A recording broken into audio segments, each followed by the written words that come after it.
Assalamualaikum warahmatullahi wabarakatuh. Alhamdulillahi rabbil alamin. Wassalatu wassalamu ala asrafil mursalin Sayyidina Muhammad wa ala alihi wa sahbihi ajma'in. Amma ba'du. Hadis Muslim nomor 1546. Artinya, diriwayatkan dari Aisyah radhiyallahu anha, istri Nabi sallallahu alaihi wasallam, dia berkata, Rasulullah sallallahu alaihi wasallam tidaklah dihadapkan kepada dua pilihan, melainkan beliau memilih yang lebih mudah selama tidak berdosa. Jika pilihan tersebut berdosa, maka beliaulah orang yang paling jauh dari dosa. Nabi sallallahu alaihi wasallam tidak pernah marah karena urusan dirinya sendiri, kecuali jika larangan Allah Azza wa Jalla dilanggar. Hadis ini juga diriwayatkan oleh Al-Bukhari nomor hadis 3560.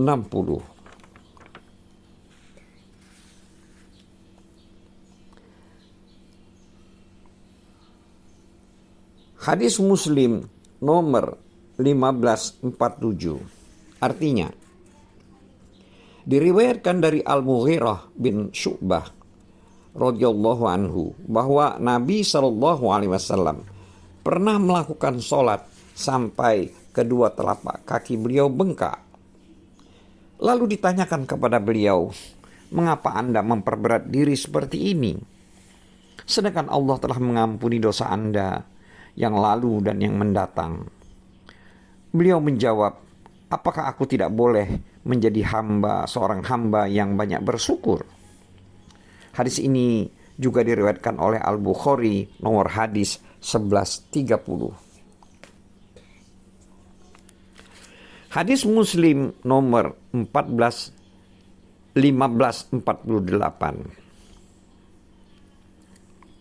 Diriwayatkan dari Jundab radhiyallahu anhu, dia berkata, aku pernah mendengar Nabi sallallahu alaihi wasallam bersabda, aku adalah orang pertama yang tiba di Haud.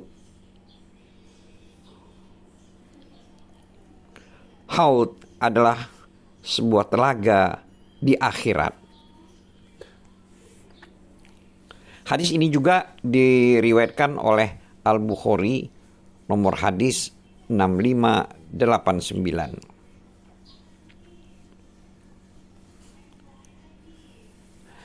Hadis Muslim nomor 1549. Artinya, diriwayatkan dari Abdullah bin Amru bin Ash radhiyallahu anhu. Dia berkata, Nabi sallallahu alaihi wasallam pernah bersabda, telagaku panjangnya seukuran perjalanan 1 bulan. Panjangnya sama dengan lebarnya. Airnya lebih putih daripada kertas misik, dan gelasnya sebanyak bintang di langit. Barang siapa telah meminumnya, maka selamanya tidak akan merasa haus. Kata Abdullah bin Amru, Asma binti Abu Bakar radhiyallahu anhu mengatakan, Rasulullah shallallahu alaihi wasallam pernah bersabda, sungguh aku kelak akan tiba pertama kali di telaga, sehingga aku lihat umatku datang menyusulku. Lalu ada orang-orang yang disingkirkan dariku. Lalu aku katakan, ya Tuhanku, mereka ini golonganku dan umatku. Lalu dijawab, tidakkah kau tahu bahwa mereka itu tidak mengamalkan ajaranmu sepeninggalmu? Demi Allah, mereka itu selalu berbalik dari ajaranmu sepeninggalmu. Kata Abdullah bin Amru, Ibnu Abi Mulaikah mengatakan, ya Allah, kami berlindung kepadamu agar kami tidak berbalik dari agamamu atau mendapat cobaan sehingga kami meninggalkan agama kami. Hadis ini juga diriwayatkan oleh Al-Bukhari nomor hadis 6579 dan 6593. Hadis Muslim nomor 1550. Artinya, diriwayatkan dari Haritsah bin Wahab radhiyallahu anhu bahwasanya dia pernah mendengar Nabi Shallallahu alaihi wasallam bersabda bahwa telaga beliau luasnya antara San'a yaitu Yaman dan Madinah. Orang-orang yang datang bertanya kepada Haritsah, "Tidak kau dengar Nabi SAW menyebutkan gelas-gelas untuk minum?" Dia menjawab, "Tidak." Orang yang datang itu mengatakan, "Di telaga tersebut gelasnya tampak sebanyak bintang-bintang di langit." Hadis ini juga diriwayatkan oleh Al-Bukhari nomor hadis 6591 dan 6592. Hadis Muslim nomor 1551. Artinya, diriwayatkan dari Ibnu Umar radhiyallahu anhu dari Nabi sallallahu alaihi wasallam. Beliau bersabda, sesungguhnya di hadapan kalian ada telaga sebagaimana jarak antara Jarba dan Azrah. Kata haudan tersebut dalam riwayat lain berbunyi haudi. Menurut riwayat lain, Ubaidillah mengatakan, "Aku tanyakan kepada Nafi." Lalu dia menjawab bahwa Jarba dan Azrah adalah dua desa di Syam yang jarak tempuhnya antara keduanya memakan waktu 3 malam. Riwayat lain menyebutkan memakan waktu 3 hari. Hadis ini juga diriwayatkan oleh Al-Bukhari nomor hadis 6577. Hadis Muslim nomor 1552. Artinya, diriwayatkan dari Jabir bin Samurah radhiyallahu anhu dari Rasulullah sallallahu alaihi wasallam. Beliau bersabda, "Ketahuilah bahwa aku adalah orang yang pertama yang tiba di telaga untuk memberi minum kalian. Jarak antara kedua tepi telaga itu seperti antara San'a dan Ailah, dan gelas-gelasnya bagaikan hitungan bintang." Hadis Muslim nomor 1553. Diriwayatkan dari Abu Dzar radhiyallahu anhu, dia berkata, "Aku pernah bertanya, 'Ya Rasulullah, apakah ada bejana gelas-gelas di dalam haud, yaitu telaga di akhirat tersebut?' Rasulullah SAW menjawab, 'Demi Allah yang menguasai diri Muhammad, sungguh bejana atau gelas di haud itu lebih banyak daripada hitungan bintang di langit di malam yang gelap gulita. Itulah gelas-gelas dari surga. Barang siapa meminum air telaga itu, maka dia tidak akan merasa haus selamanya.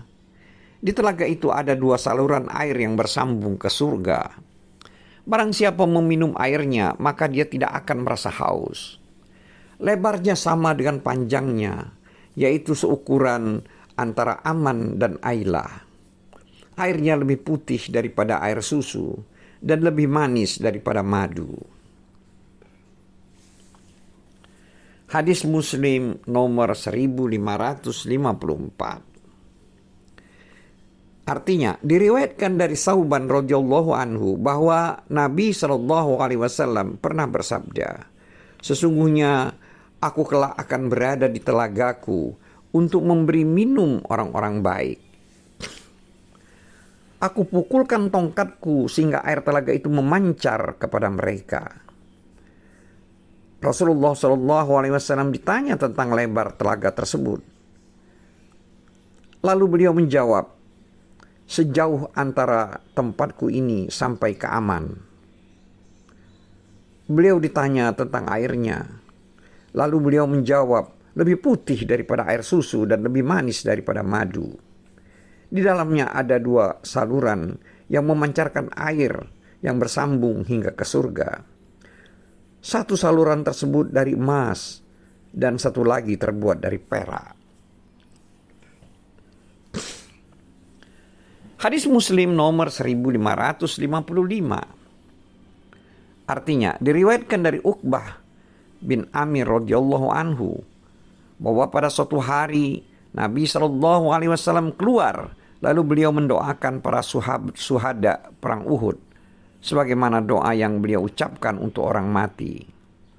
Setelah itu beliau kembali menuju mimbar lalu bersabda, "Sesungguhnya aku orang pertama yang tiba di telagaku untuk memberi minum kalian, dan aku akan menyaksikan kalian. Demi Allah, aku sekarang ini benar-benar melihat telagaku, dan sesungguhnya aku telah diberi kunci-kunci harta di bumi atau kunci-kunci bumi. Demi Allah, sungguh aku tidak khawatir kalian menjadi musyrik sepeninggalku. Tetapi yang aku takutkan adalah kalian berlomba-lomba dalam urusan duniawi." Hadis ini juga diriwayatkan oleh Al-Bukhari nomor hadis 1344. Hadis Muslim nomor 1556. Artinya, diriwayatkan dari Anas bin Malik radhiyallahu anhu, dia berkata, perawakan Rasulullah Shallallahu Alaihi Wasallam itu tidak terlalu tinggi dan tidak terlalu pendek, tidak terlalu putih dan tidak terlalu sawo matang. Rambutnya tidak terlalu keriting dan tidak terlalu lurus. Allah Azza wa Jalla mengutusnya pada awal usia 40 tahun. Beliau tinggal di Mekah sesudah kenabian selama 10 tahun. Dan tinggal di Madinah selama 10 tahun. Dan diwafatkan oleh Allah pada awal usia 60 tahun. Yang ketika itu rambut di kepala dan jenggotnya tidak ada 20 helai yang berwarna putih.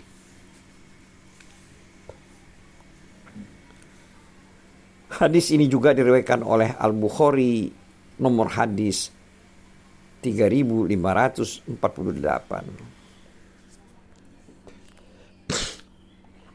Hadis Muslim nomor 1557. Artinya, diriwayatkan dari Al-Barra radhiyallahu anhu, dia berkata, Nabi SAW berperawakan sedang, berpundak bidang, rambutnya lebat terurai ke bahu hingga kedua cuping telinga. Beliau pernah menggunakan pakaian berwarna merah.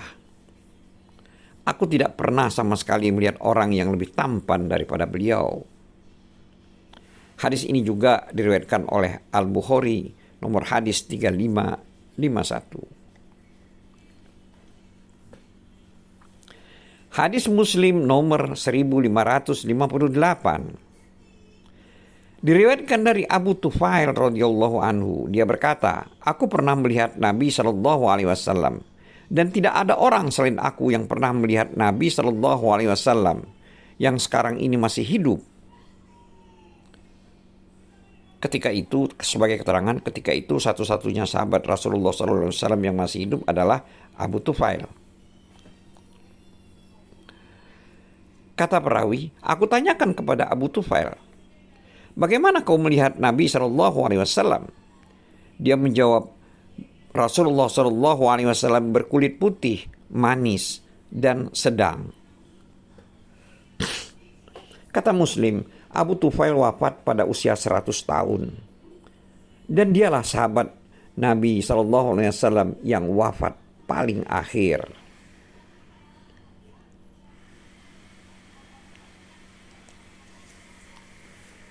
Hadis Nabi, hadis Muslim nomor 1559.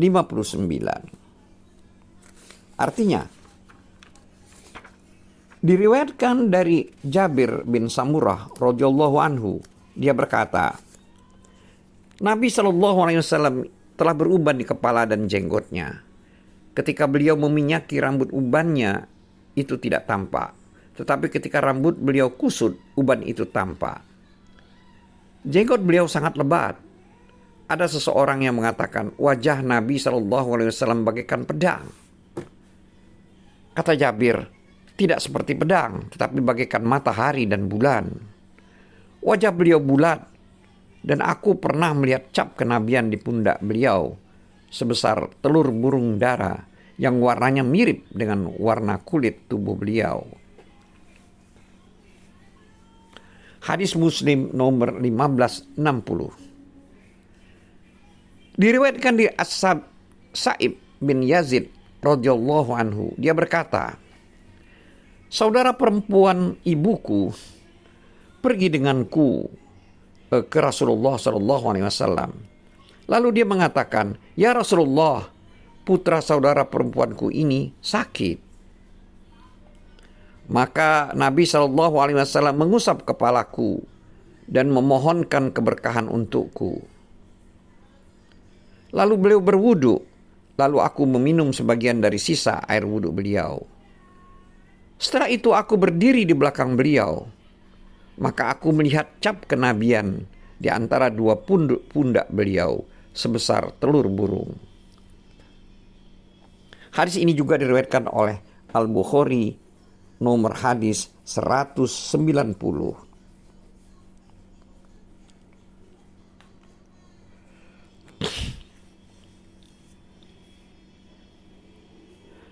Hadis Muslim nomor 1561.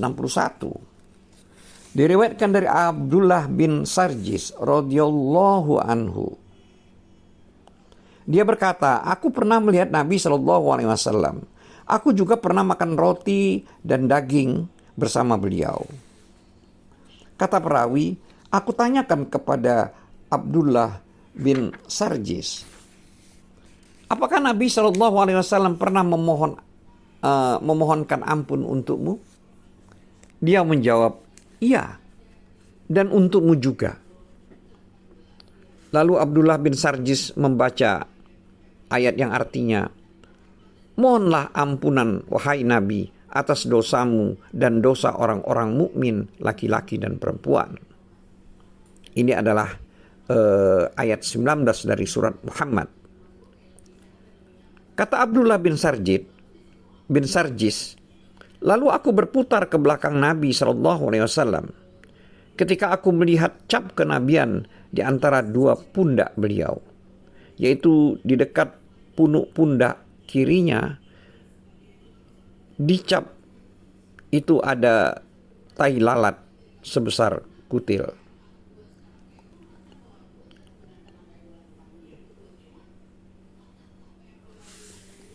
Hadis Muslim nomor 1562.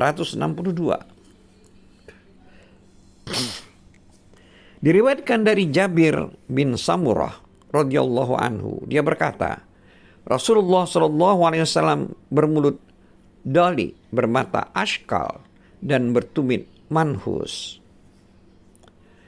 Kata perawi, aku tanyakan kepada Simak, apa yang dimaksud dengan bermulut dali? Dia menjawab, artinya tidak sempit dan tidak kecil. Lalu aku tanyakan pula, apa yang dimaksud dengan bermata ashkal? Dia menjawab, mata yang satu dengan yang lain letaknya tidak tampak berdekatan. Aku tanya lagi, apa yang maksud bertumit manhus? Dia menjawab, daging tumitnya sedikit.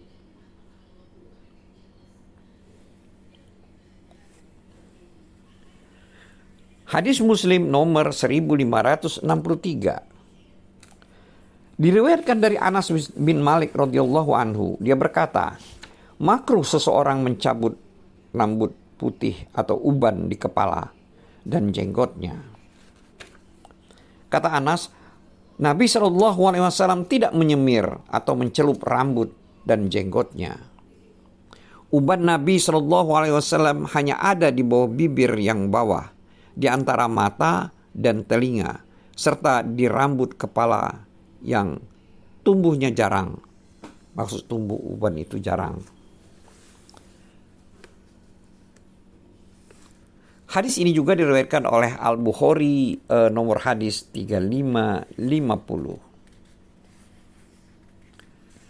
Hadis Muslim nomor 1564. Diriwayatkan dari Abu Juhaifah radhiyallahu anhu. Dia berkata, aku pernah melihat Nabi SAW. Ketika itu beliau telah beruban. Hasan bin Ali radhiyallahu anhu adalah mirip dengan Nabi SAW. Hadis ini juga diriwayatkan oleh Al-Bukhari nomor hadis 3543.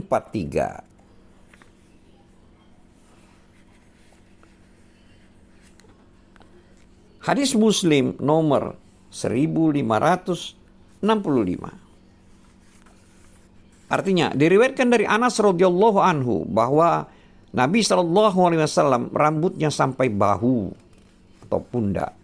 Hadis ini juga diriwayatkan oleh Al-Bukhari nomor hadis 5903, 5904 dan 5905. Hadis Muslim nomor 1566. Artinya diriwayatkan dari Anas radhiyallahu anhu. Dia berkata, rambut Nabi SAW bagian sampingnya sampai pertengahan telinga. Hadis ini juga diriwayatkan oleh Al-Bukhari nomor hadis 5903, 5904 dan 5905. Wallahu a'lam bissawab. Wabillahi taufiq wal hidayah. Wassalamualaikum warahmatullahi wabarakatuh.